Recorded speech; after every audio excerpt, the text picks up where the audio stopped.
लाली को चाय बड़ी पसंद है, इसलिए तो लाली अक्सर आपको पप्पू के ढाबे पे ही मिलती है। अगर आप लाली और पप्पू की लव स्टोरी देखना चाहते हैं तो पप्पू लश्कारा ऑफिशियल चैनल को सब्सक्राइब करें और हाँ, ड्रामा सेंट्रल को सब्सक्राइब करना ना भूलिएगा।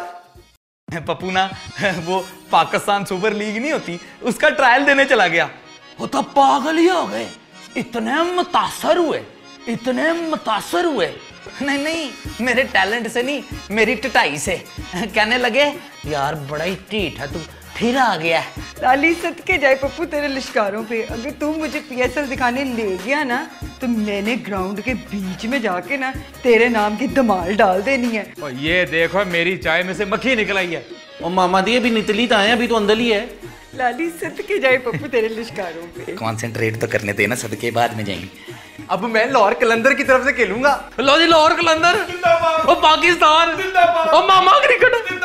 चल, मैं नहीं बोलती अपने पप्पू से, चालाक ना हो तो। मैंने दुबई जाना है। पाकिस्तानी को खरीदना मुश्किल ही नहीं, नामुमकिन है।